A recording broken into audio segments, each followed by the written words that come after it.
Assalamualaikum warahmatullahi wabarakatuh. Waalaikumsalam warahmatullahi wabarakatuh. Kami dari kelompok 2 ingin memperhatikan 3 pengaruh kemajuan iptek terhadap Negara Kesatuan Republik Indonesia. Sebelum masuk materi, angka baiknya kita menjadi dahulu. Pertama, ada saya yang selaku moderator, yaitu Emila Fatul Rahman. Saya Nuraini, saya Bella Putri, saya Nabila Fauzia, saya Mutiara Madani. Nah, kami dari kelas 12 IPA 1 dan langsung saja masuk materi. Yang pertama,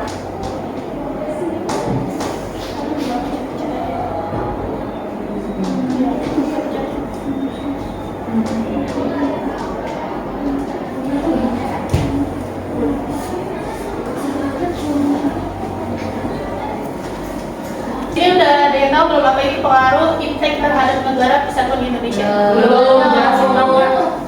Jelasin dong. Nah, di sini pengaruh iptek terhadap Negara Kesatuan Republik Indonesia sangat besar. Iptek mempercepat pembangunan di bidang infrastruktur, pendidikan, dan kesehatan, komunikasi antar wilayah. Jadi lebih mudah sehingga persatuan bangsa lebih terjaga.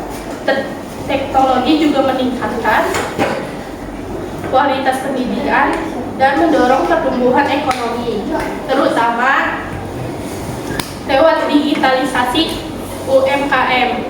Selain itu, iptek membantu efisiensi pemerintah dengan layanan berbasis kerja baru di bidang digital, serta memudahkan penyebaran informasi dan pengetahuan di seluruh pelosok negeri. Namun, iptek juga berdampak negatif, maksudnya budaya asing yang tidak sesuai dengan nilai bangsa bisa mengikis jati diri, penyebaran hoaks, dan ujaran kebencian lewat media sosial juga bisa memecah belah masyarakat. Selain itu, ketimpangan akses teknologi antara daerah, kota, dan desa bisa menimbulkan kesenjangan sosial. Maka dari itu, iptek perlu dimanfaatkan dengan bijak agar benar-benar mendukung kemajuan dan menjaga keutuhan NKRI. Ya.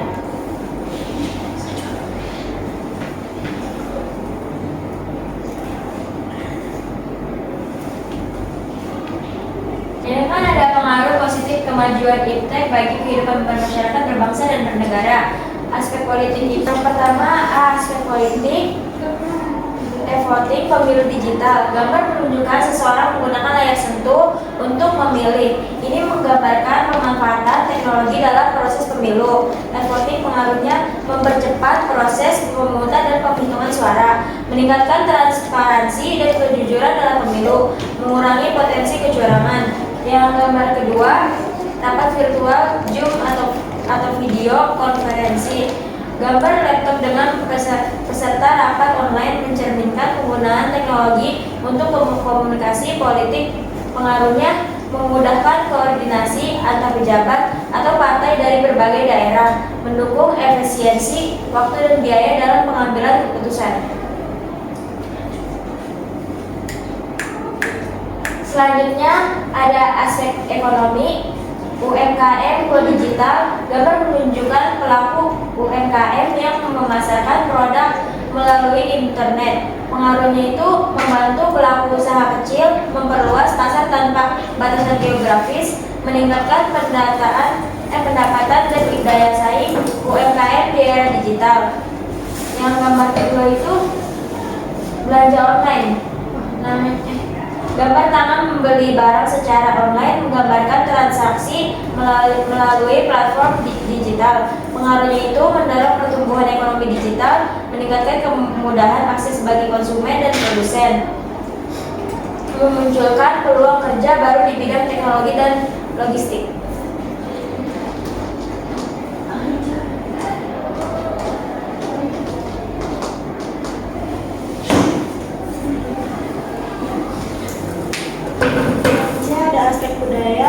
Yang nomor satu itu yang gambar kiri menunjukkan anak dari berbagai negara atau latar belakang dengan ucapan selamat salam dalam berbagai bahasa seperti halo, salut atau lain-lain. Ini menggambarkan keberagaman budaya dan pentingnya komunikasi antar budaya di dunia global. Gambar kanan menampilkan seorang anak yang melatih peta Indonesia dengan ikon-ikon budaya atau lokasi khas dari beberapa wilayah. Ini menunjukkan keragaman budaya dalam negara Indonesia seperti perbedaan adat, bahasa daerah, dan simbol budaya dari berbagai daerah.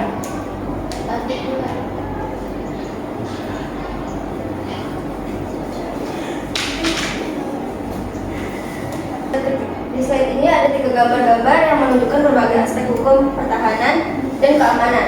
Pada gambar pertama menunjukkan pengawasan lalu lintas atau bisa kita sebut CCTV di jalan raya. Teknologi ini digunakan untuk meningkatkan keamanan dan ketertiban lalu lintas. Kamera pemantau ini membantu menegakkan hukum seperti menangkap pelanggar lalu lintas dan pencegahan kejahatan di jalan. Lalu di gambar yang kedua ada sistem keamanan digital CCTV di gedung. Penggunaan CCTV di dalam gedung ini untuk menjaga keamanan. Hal ini menunjukkan bagaimana teknologi membantu mendeteksi ancaman dan mencegah tindakan kejahatan di area publik dan perkantoran. Pada gambar yang ketiga, itu ada pemanfaatan teknologi dalam pertahanan simulasi VR militer. Teknologi virtual reality atau VR, hal ini digunakan dalam pelatihan militer untuk meningkatkan kesiapan pasukan. Simulasi digital ini juga memungkinkan latihan dalam berbagai skenario tanpa risiko nyata. Dari ketiga gambar tersebut, kita bisa lihat bahwa teknologi berperan besar dalam aspek hukum, pertahanan, dan keamanan. Dengan pemanfaatan yang tepat, kita bisa menciptakan lingkungan yang lebih aman dan terjaga.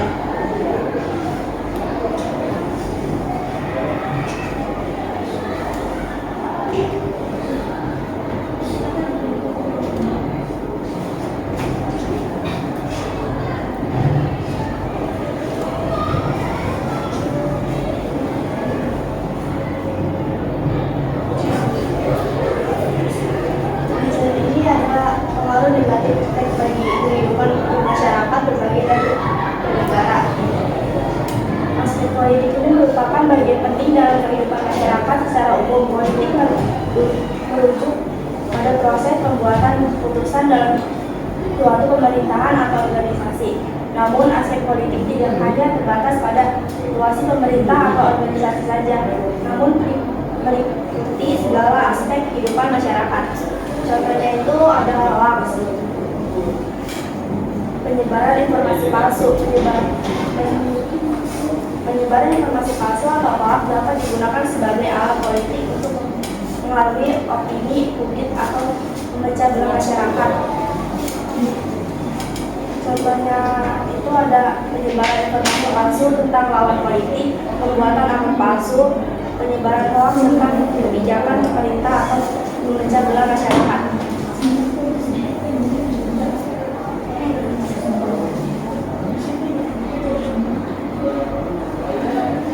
Kedua ada aspek ekonomi.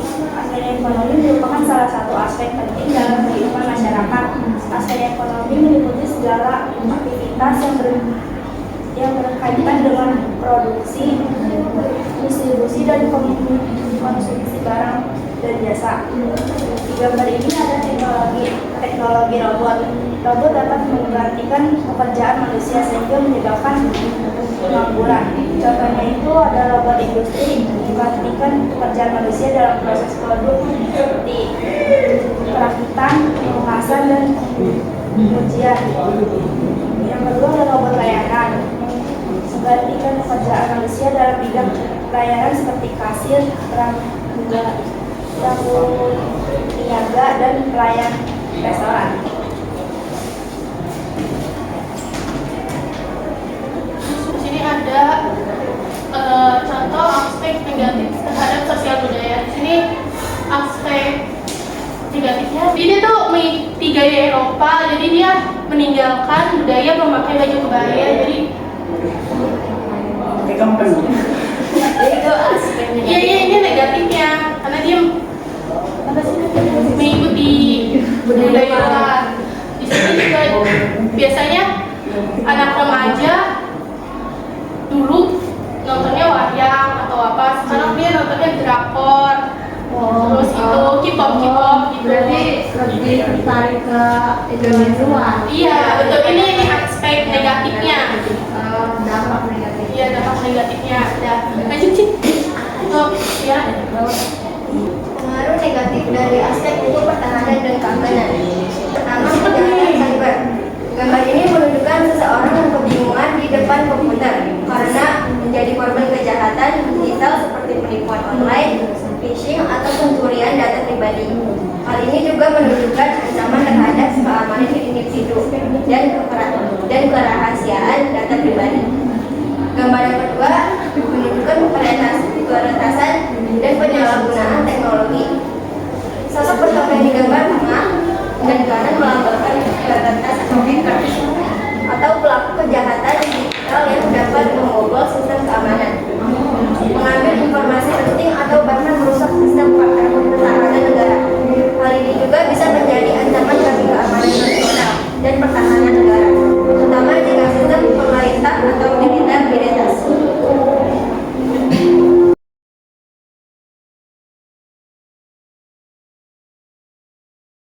Di sini ada membangun sikap selektif menghadapi berbagai kemajuan internet.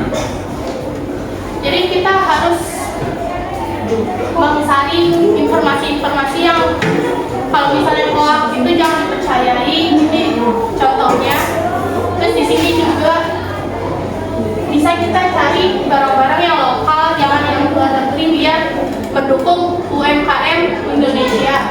Di sini kita juga jangan mengikuti budaya luar, kita harus seimbang dengan budaya Indonesia. Jadi jangan terlalu berfokus kepada budaya luar. Dan seperti itu. Terima kasih. Selanjutnya kesimpulan itu adalah kemajuan iptek berpengaruh besar terhadap NKRI. Secara positif, iptek mendorong pembangunan pendidikan, ekonomi, dan komunikasi yang memperkuat persatuan bangsa. Namun disalahgunakan bisa menimbulkan perpecahan dan krisis identitas. Karena itu iptek harus dimanfaatkan secara bijak demi menjaga kerukunan NKRI. Sekian dari kalian yang sudah menyampaikan